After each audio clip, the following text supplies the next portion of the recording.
Hello, everybody, and welcome to ULT. Thanks for stopping by. Today is Monday, April the 7th, and today is my trade review for the morning session in gold. For this quick recap, I'm not going to go into great detail. I'm going to try and keep this to under 10 minutes. I'm just going to go through the trades that presented themselves, that met the criteria, and then I'll show the trades that I took, why some of the trade entries might have looked good but didn't follow the rules, and so I didn't get into them. And we'll see how we did for the day. So I hope you guys had a great day. If you find this information useful, I'd appreciate it if you hit the subscribe button.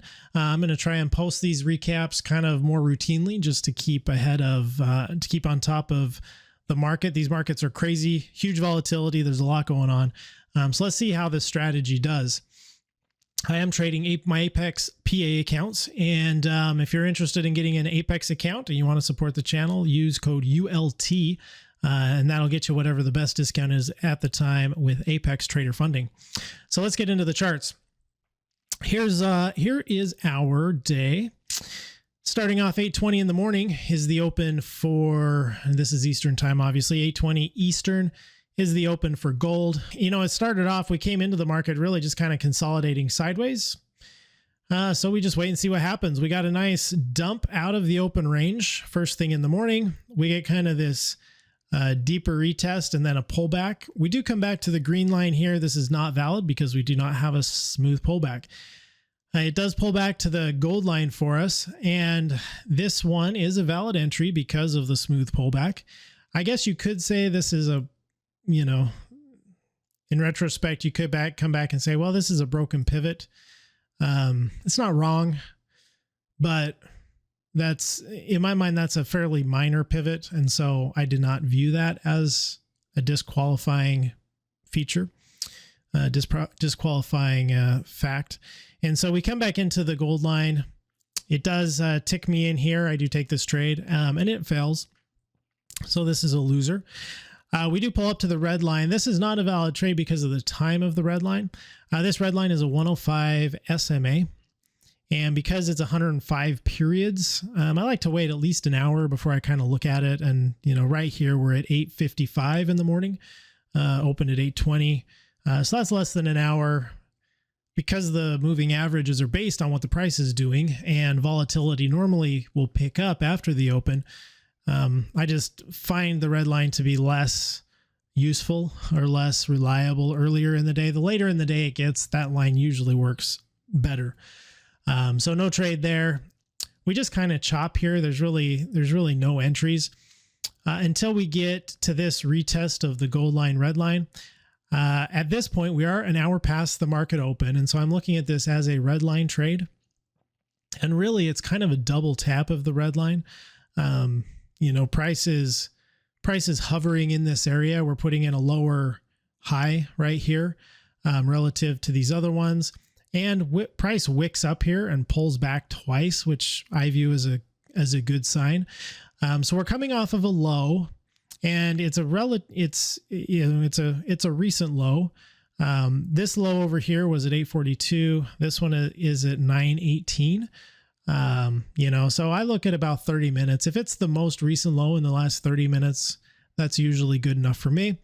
In this case, it does work, pulls back to the red line. Get this huge dump. I mean, this is just massive here. Lots of volatility all over the markets today.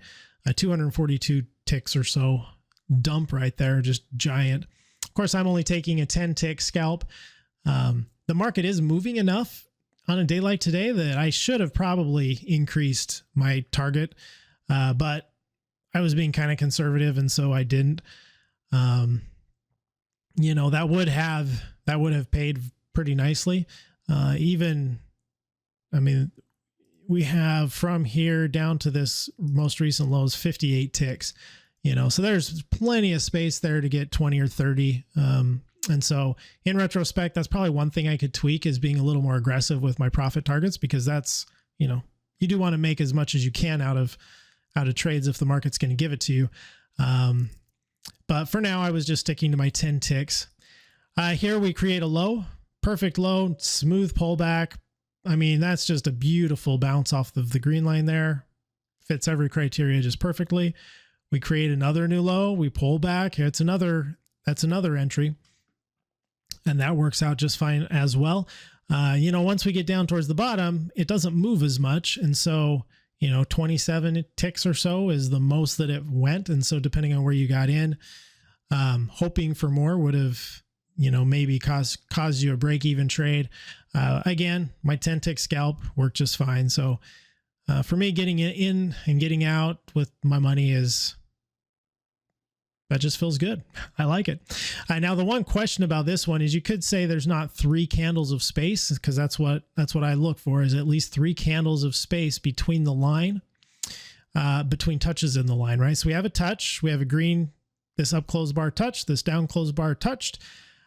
This giant down close bar looks like it's also touching. I didn't really count this because it's a huge downward movement. And when this candle opened, the green line was like way up here somewhere. So the green line was pulled into this candle as it moved down. And so in my mind, that was not touching the line. Again, the lines are more general reference points. They're not, it's not like there's something magical about the line where if it touches the line, something happens.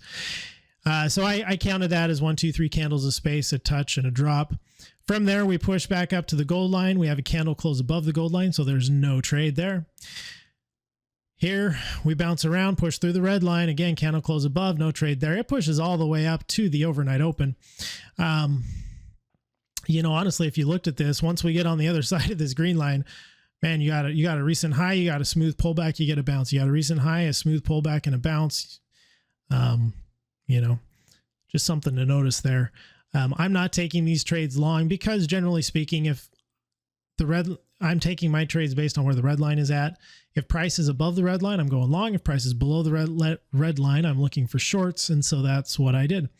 Anyway, we get up here, we touch the overnight open, which is the price the market opened at last night at 6 p.m. or whatever. It pushes down here. We do get a smooth pullback all the way through, but we never get a break of a candle. So had my order sitting here, never got tagged in, had it sitting here, never got tagged in, pushed all the way back down through here. We come up for a nice touch of the green line. This is not a valid trade, however, because this down close candle, this red candle here creates a low.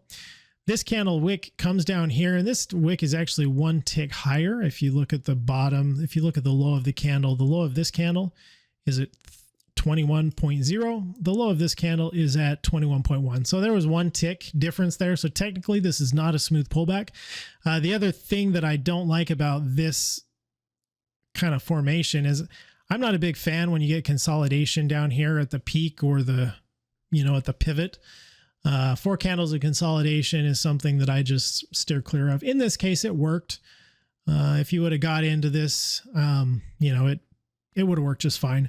But for those reasons, it wasn't valid based on my rules. We come down here. We come way down here, create this low. This is not a smooth pullback to the green line. However, this candle does come up and wick through the gold line. Because of that wick through the gold line, it is a valid gold line touch.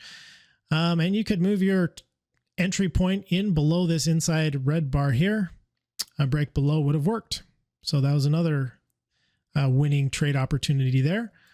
From here, we do create a low. We do get a smooth pullback into the green line, but there's not 3 candles of space. So technically this, even though this works, not a valid entry based on my rules. And that's the end of the day. That is 11 o'clock. So those were the trade entries that were valid based on the strategy. So if you'd taken each one of those, that would have been 1 loss and 4 wins. So let's see what I did. All right, let's pop on the markers here and take a look.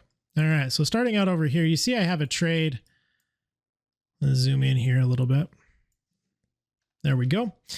You see I have a trade down in here. This one was a very lucky trade. I took this on the 30-second chart. So I'm going to tab over here to the 30-second chart. And one thing that I've noticed is when price moves a lot, we're getting those big candles on the 1-minute chart. Oftentimes the 30-second chart will give us entries. Same exact criteria apply, just on the 30-second time frame.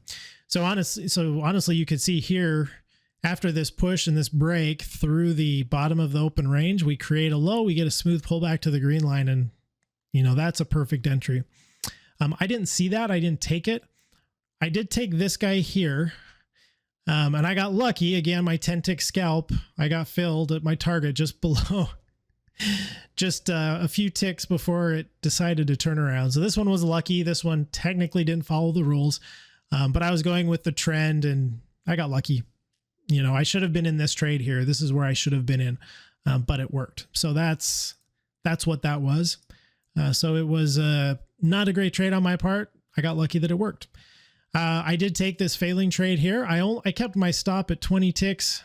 I should have had my stop above the candle if I was following the rules, but that was a big stop. So, you know, maybe I shouldn't have taken the trade. If you're not willing to accept the full risk, maybe you should stay out of the trade. In this case, I mean, it ended up working out for me because if I'd had my stop up here, I would have lost more. So it is what it is. So that's a loser. So one winner, one loss. We came down here. I did take this guy right here. Boom, boom, in and out. I mean, so fast. Again, it made me feel bad that I didn't move my target because it would have paid. Same thing here.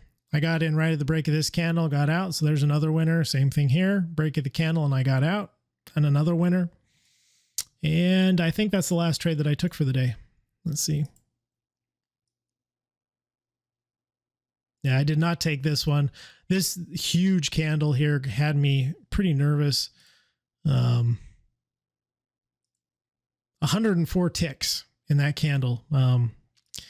Yeah, I mean, I wasn't willing to put my stop up there for sure. So I just let it go. So that's what it was. So the net profit here was $200 before commission. I did reduce my contract size to just one contract because of the market movement. I was being conservative. So $200 in net profit. You can see total number of trades, 5 trades, 4 winning trades, 1 losing trade. So 80% win-loss ratio. Lost $200 on my losing trade, made $100 on my winning trades. There you go. That is what it is. So until tomorrow, trade safe, everybody. We'll talk to you later.